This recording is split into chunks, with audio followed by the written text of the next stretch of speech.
wafdi ballaaran oo hogaaminayay wasiirka wasaaradda horumarinta caafimaadka jamhuuriyadda Soomaaliland mudane Xasan Maxamed Cali Gaafar ayaa si miiqaam sare loogu soo dhaweeyay degmadan ay Garadag ee gobolka Sanaag. Soo dhaweynta wasiirka iyo wafdigiisana waa si weyn uga qayb qaadanayay barsaabka gobolka Sanaag maamulka heer degmadaasi Garadag Xuqaasho wayeelka waxgaradka iyo hadloorka degmadaasi Garadag iyo dhammaanba bulshada qaybaheeda kala duwan. Isla markaana wafdiga hogaaminayay wasiirku ku sugay afaafka hore degmadaasi Garadag ayaa ku qaabilay caleemo qoyn iyo calanka astaanta waa qaranka jamhuuriyadda Soomaaliland iyo ka xisbiga talada dalka haya kulmiye isla markaan u soo galbiyay dhanka magaalada isagoo socod lagu ku soo maray sharciyada waaweyn ee degmadaasi Garadag isla markaan dadweynaha ku dhaqan degmadaasi Garadag ay soo dhaweynayay kala hadlay meel fagaara. Wasiirka ayaa sidoo kale u mahadceliyay dhammaanba dadweynuhu soo dhaweynayay maamulka heer degmadaasi Garadag Xuqaasho wayeelka waxgaradka iyo barsaabka gobolka Sanaag ayaa isaguna dadweynaha ku dhaqan degmada Garadag la hadlay isla markaan uga mahadceliyay soo dhaweynta ballaaran ee uu sameeyay wafdiga uu hogaaminayay wasiirku.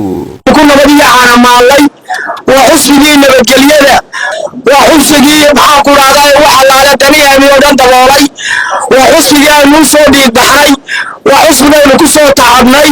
وحلا بابكاي كبخلا وابكاي غارين وحلا دوريا إن حسبي أين تعب كان خسارين وسيرا كنا رايلو يا دوريا حسبي خلبي غير قضية أساسي كم كاسي كو أساسين لما يلا بتصروا أي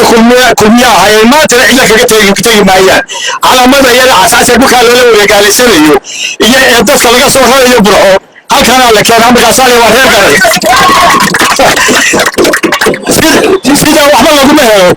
سيدا وحنا لقمه تصل صوب ولا جبنا عيو قال بعرف اللي يجتي وأنا قوادنا برينا وهذه أنا دي مقالة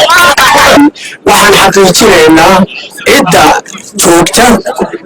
قرارك وكلمية إلا ما جرتو إد صدحات ما جرتو إد كوادورين كرتا ما جرتو يا عندك كبير لو شيء حقيقة دي نواتا إيوه كل موقتا مرخاتيها حقيقة فور وحنا الله كده سيء كده يبنتا بنتي والله وحبك قويني آخرنا هو اللي هو إيه إفكار وحبك كتر ميسو حقيقة والله صاري كرو هي صعب والله حالته ويعطي تذكر عنه مسؤولين اسمنا كيرين والله يسجل إلى نقول بعضنا بين قاعد سده يكسر حواي وحلوين كلية كلمة جرادة كم بدن بياهي تعب في سنين ما كسره وما تنا كسره منه وحنا جو كل طلعنا فرق سره يتواصل بيننا وما كلية إلى نستور وصوص لما عن كسر ونا دقمة جراد يحسب كلية وعادي دي ما هو حسب الله صباحين وإذا والله حلم الكلا كتر كلية جراد ملكيه كيا أنا أقول كلية ملكيه هذا بدوره ما شوكان ده يرانا حسن محمد علي جعفري وحويان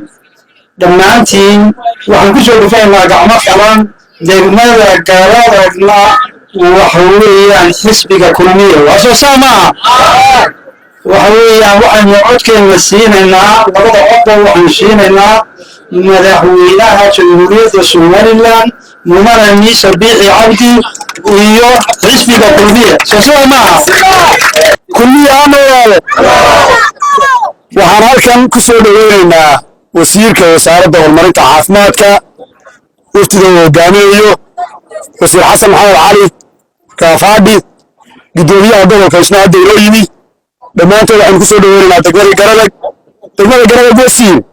kama dalban runtii soo dhaweyn iyaga u heegan ahayd inay ku soo dhaweyso wasiiriyada heegan u ahayd degmada Garadag waxaana runtii saaraysay shiishka iyo gawaadhida badan ee mawduuca la hargeysa burco ergaabo ee loorayo reer Garadag intaan shiishka saarayni adigoo bulshada reer Garadag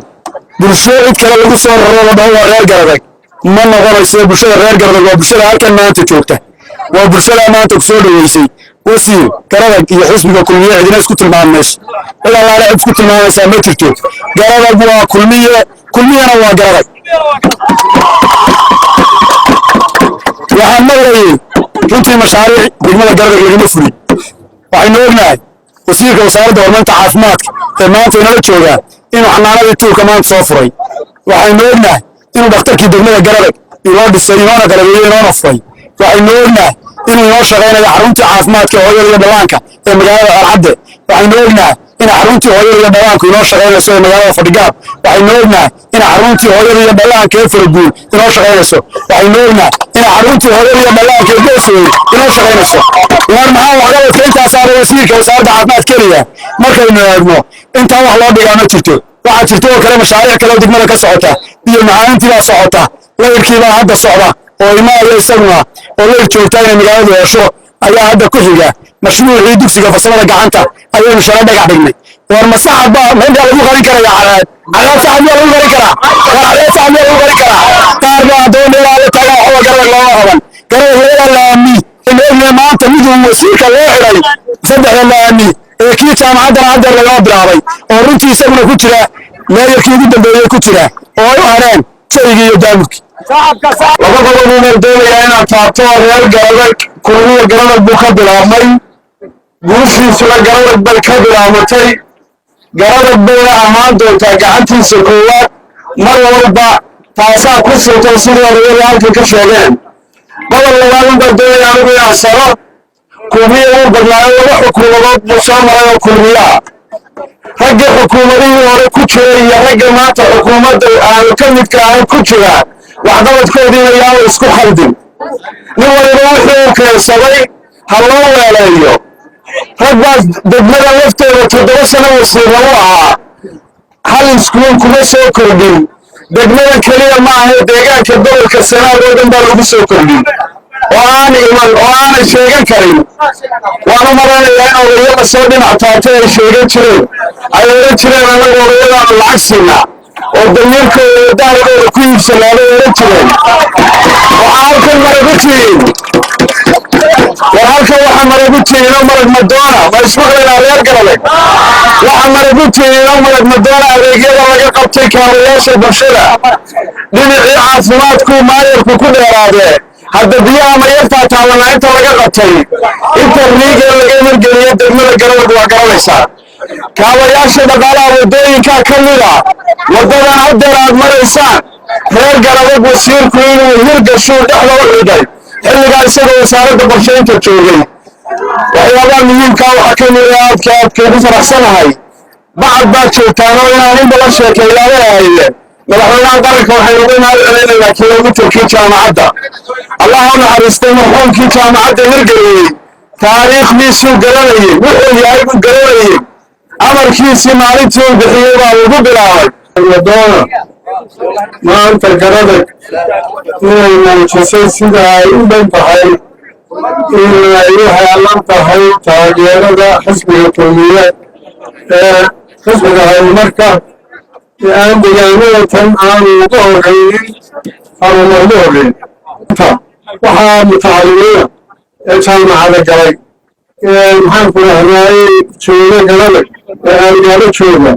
ee Fadca jooga ee Hargeysa jooga ee Saaxib jooga ee qaarkood ee Awdal joogaan waxaa hooyo u ahaa siyaas gandariga maanta caafimaadka intay dhismayaa laga fuliyey intaan joogay waxaa weeyaan magaalada Bixi xarun caafimaad baa laga dhisay magaalada Beelwaaso waxaanu ka dhisnay xarun caafimaad magaalada Faraguul waxaanu ka dhisnay xarun caafimaad magaalada Tuulkana waxaanu ka dhisnay oo ka qalabeynay anagoo la kaashanay gabadha xaawa aadan ee mugsanada inaanu isugu tagnay intay siday iyo intii kale ka dhameeyay baanu anaguna isugu keenay maanta intay xaramood ee gobolka gaar ahaan labada degme Cirifeen iyo Garadeg ee caafimaadka ahaa waa lagu wada jiraa hay'adaha ku jira waana wada shaqaynaya ilaha wax badan baa laga qabtay riigii algeysanayna ogtihiin riiga Tuulka ogtihiin halkan riigii la keenay waa lagu guulaysan waayey ka harimayno waanu daba joognaa waxaynu nahay dhaanka weyne Cirifeen riiga kale maxaan ku dhahdaayey isaguna ku yaalaan meesha la yaaco xamilka biyo badan baa intii laga sahamiyey oo la sameeyey intaan baan ka hadlayaa laakiin gobollada kale saraar iyo ay la mid yihiinna wax badan ayaa laga qabtay. waxqabadkaas wuxuu jirsan yahay xukuumaddan 7 sannadood ugu dambeysay ee gacanta ku haysay xukuumadda waddanka.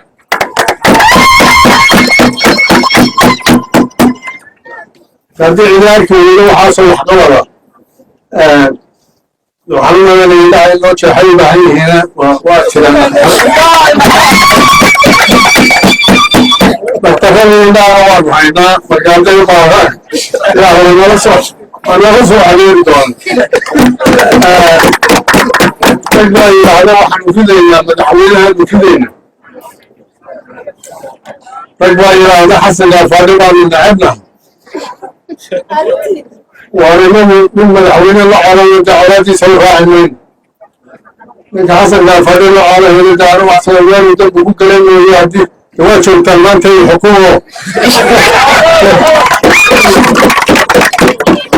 هذا أن كان بقايا ويقال لسان عليها عليها هاي وحاربون يكسل حرم بغل وذكر المسوي دولي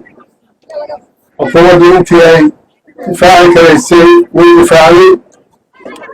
وتقدر بالي شرعي هذا الوضع سواء كدر على تمكين له قادي شمال أن دقيه اعتراف عن تسارتن ويكون كان على سفر كيلي والحواليه مريك تكوتين ما انت أصال يسور وصولي تلال بلانو الجبالين أيها لسكسوا الفلسطين إذا مربي بالي يسورو كامل waxay noqotay markaa in saldhig laga soo dhigto gobolka Sool. waa Madar Sayre warbaahinta qaranka Jamhuuriyadda Somaliland Garadag.